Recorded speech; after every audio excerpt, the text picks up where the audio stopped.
संतोष देशमुख यांच्या हत्या प्रकरणाला आज 33 दिवस पूर्ण होत आहेत. यातील मुख्य जो आरोपी आहे ते सर्व अटक जरी असले तरी कृष्णा आंधळे नावाचा आरोपी जो आहे तो अद्याप फरार आहे. या प्रकरणाला मोका देखील लागलेला आहे. माझ्यासोबत बीडचे आमदार संदीप क्षीरसागर आहेत. भैया, या प्रकरणाला मोका लागलेला आहे, मात्र कृष्णा आंधळे नावाचा आरोपी अद्याप अटक नाहीत. बीड पोलिसांचं CIDचं फेल्युअर म्हणायचं? नाही बघा, प्रशासन काही ठिकाणी काम करतंय. पहिल्या दिवशीपासून सभागृहामध्ये हा विषय सगळ्यांनी मांडल्यानंतर सरकार पक्षाकडून जो काही निर्णय झाला तिथं हा विषय म्हणजे प्रशासन किंवा पोलीस यंत्रणा ही त्यांचं काम चालू आहे. म्हणजे गुन्हेगार अटक झाले, त्यांना मोका लागला आहे. पण जो विषय आम्ही पहिल्या दिवसापासून मांडतोय की ह्याचा मास्टर माइंड जो वाल्मिक कराड आहे तो अद्यापही म्हणजे 302 मध्ये जो कट कारस्थान त्याच्यामध्ये त्याचं नाव आलं नाही आणि त्यांनाही मोका लागला पाहिजे. ही लोक वाट बघतात 302 मध्ये त्याचं नाव कधी येतं.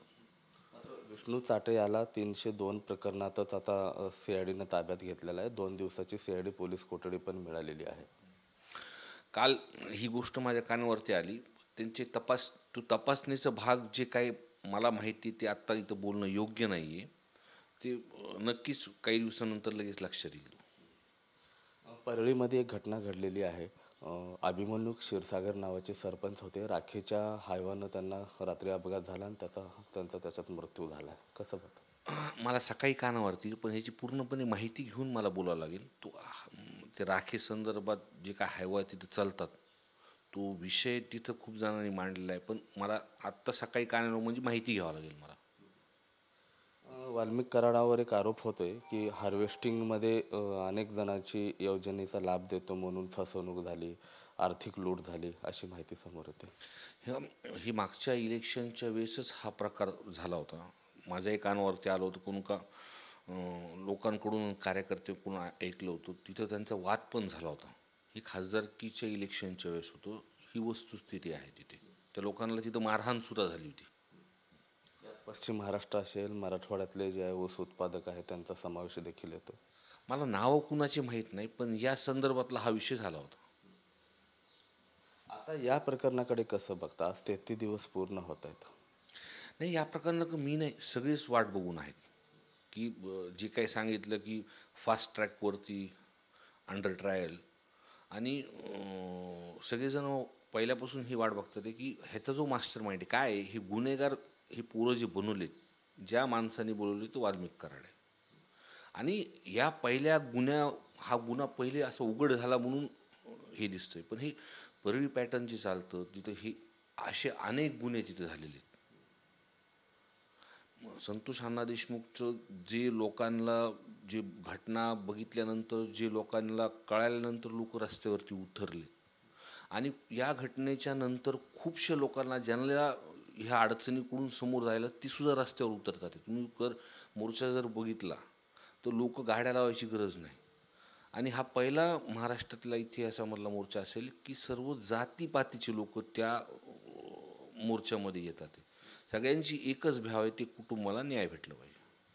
आरोपींना तत्काळ अटक झाली पाहिजे आणि फास्ट ट्रॅक कोर्टात याचा निकाल लागला पाहिजे. यासाठी मस्साजोगच्या ग्रामस्थांनी जलसमाधी आंदोलन केलं होतं.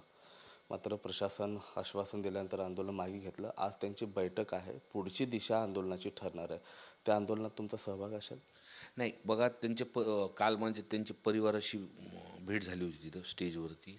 शेवटी बोलल्यानंतर मी त्यांना भेटायला जाणार आहे. नंतर त्यांना बोलल्यानंतर मी माध्यमाला बोलेल. आणखीन एक आरोप होतोय की हत्या हे दुर्दैवी आहे, फाशीची शिक्षा झालीच पाहिजे. मात्र यामध्ये राजकारण घुसलं जाते असं म्हणतात.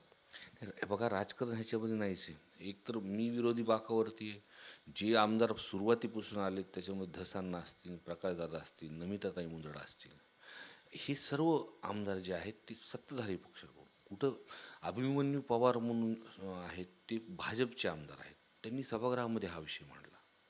म्हणजे कुठंतरी हा सगळा घटना कळाल्यानंतर काय एखादी विरोधक म्हणून सभागृहामध्ये बोलणं, पण तिथं सर्वजण आमदार आहेत प्रत्येक मतदारसंघातले आणि ते मग माहितीसुद्धा घेतात त्यांच्या पद्धतीने. त्या प्रत्येकाच्या मतदारसंघामध्ये कुणी ना कुणी असतंच आणि वस्तुस्थिती खरी वाटल्यानंतर सर्वजण ह्या विषयामध्ये ह्याच्यामध्ये राजकारण काहीच नाही.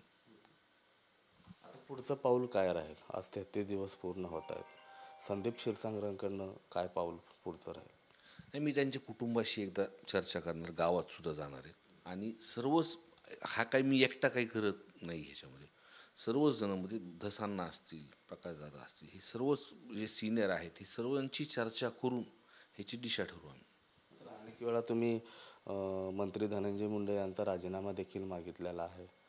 अजितदादा म्हणतात की या प्रकरणात आणखीन दुरान्वये त्यांचा संबंध नाही आहे.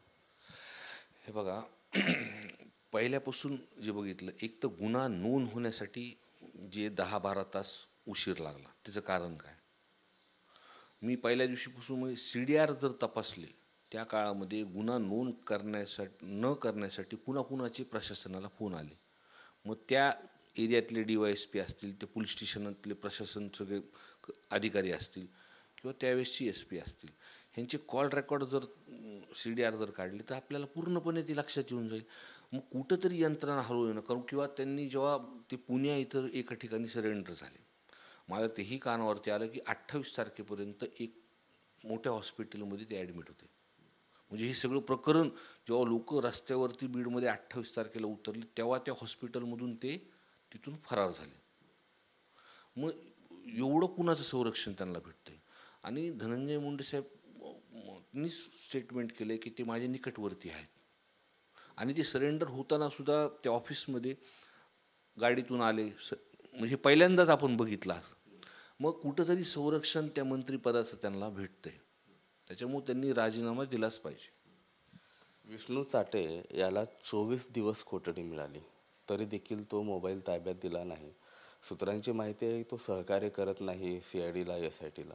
मला जी काल रात्री उशिरा माहिती भेटली ती माहिती मी तपासून घेईल, पण काय हा तपासाचा भाग आहे, आमचं लक्ष आहे त्याच्यावरती. हे आत्ता इथं बोलणं उचित नाही. आता या प्रकरणात बजरंग सोनवणे यांनी सांगितलं की CBIची ही चौकशी झाली पाहिजे. नाही बाप्पा, मी स्टेटमेंट काय केलं मी बघितलं नाही, पण प्रशासन लक्ष देते. आणि फक्त जेव्हा वाल्मिक कराडवर सुई जेव्हा येते ना तेव्हा कुठंतरी थांबल्यासारखी मलाही वाटते. त्यामुळं आमचं सर्वांचं लक्ष आहे आणि आम्ही पुढची दिशा पण लवकर आम्ही ठरवू तिथे. काल उद्धव ठाकरे यांनी एक भूमिका घेतलेली आहे की स्वबळावर लढण्याचा त्यांनी नारा दिलेला आहे महानगरपालिका निवडणुकीच्या अनुषंगानं.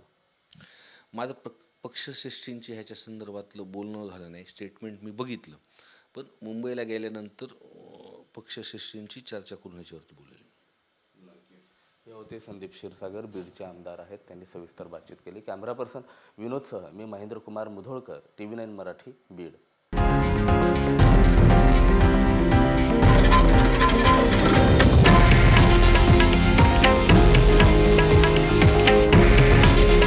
हे आहे देशातील नंबर 1 न्यूज नेटवर्क आणि आपण पाहत आहात TV9 मराठी. काळजी तुमची, हित महाराष्ट्राचं.